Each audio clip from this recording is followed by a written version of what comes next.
Bonjour et bienvenue dans ce nouvel épisode du Café Business dans lequel on va parler de business avec un café. Et je suis Mathieu Verne, donc je suis fondateur de Référente SEO. On aide les entreprises et les indépendants à développer leur activité sur Internet grâce au référencement naturel avec soit des prestations de services en référencement, soit de la formation en référencement. Vous pourrez en savoir plus en allant sur referenteseo.com. Vous tapez Référente SEO, R-E-F-E-R-E-N-S-E-O dans Google et vous me trouverez, ou Mathieu Verne, ça marchera aussi. Avec 2T Mathieu s'il vous plaît. Aujourd'hui, il y a un sujet important dont je voulais parler, c'est ce que je pense de LinkedIn. LinkedIn, c'est vraiment une plateforme vraiment effervescente aujourd'hui dans le business. On retrouve beaucoup de monde sur LinkedIn. C'est une plateforme qui se développe à une grande vitesse depuis 1 ou 2 ans et sur laquelle il est possible d'atteindre beaucoup de monde. Il y a beaucoup d'indépendants notamment qui sont dessus pour trouver des clients. C'est une plateforme sur laquelle on peut communiquer sur sa marque, où on a un espace de parole et où en publiant un post, on peut toucher assez rapidement des milliers, voire des dizaines de milliers de personnes en appliquant les règles de LinkedIn qui sont d'avoir un post attrayant avec souvent les 2-3 premières lignes, celles qui sont visibles avant de pouvoir cliquer sur voir plus pour voir le reste, qui sont attrayantes, qui partent d'un contre-pied pour exposer son point de vue sur une situation et ça fait réagir et il y a beaucoup de monde, ça fait une grosse communauté et c'est the place to be aujourd'hui comme réseau social en fait. Et moi aussi, j'essaye d'intensifier ma présence sur LinkedIn parce que effectivement, je pense que c'est un endroit où il y a des opportunités aujourd'hui, mais je ne mets pas tous mes œufs dans LinkedIn pour 2 raisons.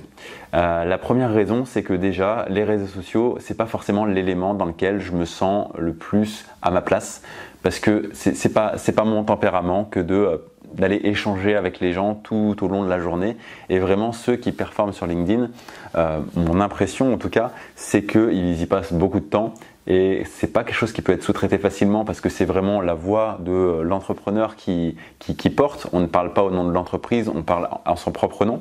Donc déléguer ça d'un point de vue éthique, c'est pas forcément génial. Alors autant publier les posts, on peut se faire aider, etc. Autant aller réagir aux posts des autres, c'est plus délicat à mon avis de le déléguer. Donc déjà, il faut que ça ressemble à notre façon d'être. Et donc moi, c'est pas dans mon ADN. Mon ADN, c'est davantage d'aller construire des choses sur le long terme, etc. D'aller penser stratégie pour le référencement, pour YouTube. Ça me ressemble et ça, c'est un travail que j'aime faire. Aller poster sur LinkedIn et sur les autres plateformes de réseaux sociaux en général, c'est pas quelque chose qui m'attire. Bon, c'est des opportunités, c'est du business, pourquoi pas, et il y a des choses intéressantes à y faire, des informations intéressantes à récupérer aussi, donc c'est quand même un bon système et c'est important d'être dessus, je pense. Pour autant, je ne mets pas tous mes œufs dans le même panier, pour une seconde raison, qui est que je pense que l'avenir de LinkedIn ne sera pas aussi radieux que la période actuelle. Et j'ai l'impression que c'est même quelque chose qu'on commence à voir là depuis ces dernières semaines, qui est que le reach, c'est-à-dire le nombre de personnes qui voient votre post quand vous publiez quelque chose, est en train d'atteindre un plafond de verre et peut-être même à retomber un petit peu. Pourquoi ? Parce que, étant donné qu'il y a de plus en plus de monde sur LinkedIn, qu'on voit que c'est une plateforme intéressante, de plus en plus de monde s'y mettent et donc il y a une concurrence beaucoup plus accrue et donc LinkedIn et son algorithme doivent décider ce qu'ils montrent dans le fil d'actualité. Et forcément, ils ne peuvent pas montrer 10 fois plus de posts si on scrolle notre fil d'actualité sur LinkedIn. Pendant 10 secondes, on verra toujours 10 posts, pas 50. Donc au bout d'un moment, il faut choisir quels seront ces posts qui seront le plus mis en avant.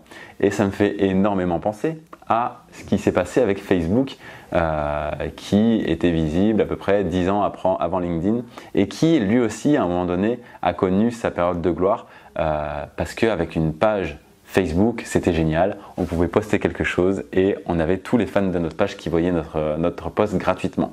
Aujourd'hui, c'est plutôt 5%, 10% de notre nombre de fans qui voient notre post et c'est beaucoup plus difficile aujourd'hui de faire du business avec une page Facebook que c'était le cas avant en fait. Avant, les pages Facebook, ça se revendait. Quand on avait une page avec 100 000 personnes, on pouvait la revendre très cher, etc. Vraiment, il y avait un impact business très important. Et aujourd'hui, c'est quasiment le désert, quoi. C'est très compliqué et on ne peut pas du tout baser son business sur Facebook, sur une page Facebook. Alors, Bien sûr, je vous vois venir, il y a des stratégies qui fonctionnent avec Facebook, je ne dis pas que c'est mort, je dis que par rapport à sa période de gloire, c'est beaucoup plus difficile, il faut mettre beaucoup plus d'efforts pour beaucoup moins de résultats. Et en fait, la finalité, c'est qu'il faut passer par la publicité si on veut vraiment toucher du monde.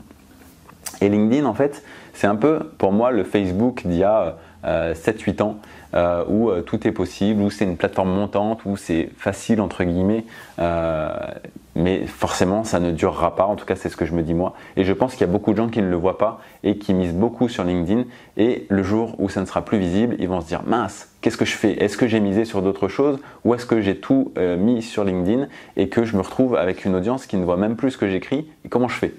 Et ça c'est vraiment le risque à mon sens, et c'est pour ça que je parle de mettre tous ses œufs dans le même panier, qui n'est jamais une bonne idée.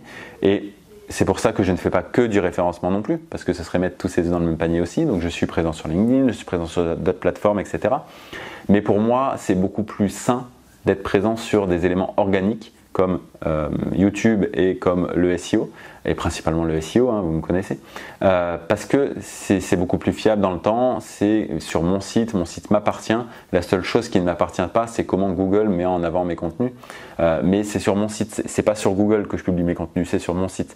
Donc s'il n'y a plus Google, il y aura un autre moteur de recherche, où la façon de rechercher évoluera, etc. Mais c'est pas quelque chose d'aussi... qui suit un effet de mode aussi important que sur les plateformes de réseaux sociaux. Toute plateforme de réseaux sociaux a son heure de gloire, redescend, etc. Et sur Google, c'est pas ça. Sur YouTube, c'est pas ça. Sur les recherches organiques, c'est pas ça. Parce que ça répond à un besoin d'un internaute et celui-ci a besoin de l'exprimer d'une façon ou d'une autre. Alors que sur les réseaux sociaux, on est là forcément beaucoup plus en mode passif. LinkedIn, c'est moins le cas, mais c'est pas du tout la même démarche et je pense que c'est pour ça que les gens se lassent au bout d'un moment, parce que quand c'est plus facile, quand il y a trop de monde, forcément l'algorithme fait que c'est plus difficile d'être visible et donc les gens se lassent parce qu'ils venaient là aussi pour la facilité et ils partent ailleurs, là où c'est montant. On voit ça tout le temps avec les nouvelles plateformes, donc c'est à mon sens pas une bonne idée de tout miser sur LinkedIn. Voilà ce que je voulais vous dire dans ce podcast, dans cette émission du Café Business. Dites-moi quel est votre avis, vous, sur LinkedIn. Est-ce que vous pensez également qu'on va voir une stagnation, voire une baisse de la portée organique qu'il y a avec les posts? Quels sont les canaux sur lesquels vous misez principalement? Moi, clairement, c'est le SEO en numéro 1, YouTube en numéro 2 et LinkedIn en numéro 3. Mais tout ça pour recentrer tout le monde sur une liste email avec laquelle je peux discuter par email. Donc c'est quelque chose de costaud, quoi. Ça ne va pas s'effriter du jour au lendemain malgré des changements d'algorithme de la part d'une personne, d'un autre, la baisse de la délivrabilité des emails. Voilà, bien sûr que chaque élément va m'impacter, mais beaucoup plus faiblement que si j'étais exposé à 100% sur LinkedIn par exemple. Voilà mon avis là-dessus. Est-ce que c'est quelque chose dont vous avez conscience? Quelle est votre idée là-dessus? Qu'est-ce que vous pensez que LinkedIn va devenir dans les prochaines années? Et voilà, sur quoi vous misez votre stratégie aujourd'hui? Sur quels canaux vous souhaitez être très présent? Je vous dis à samedi prochain pour un nouvel épisode et portez-vous bien d'ici là.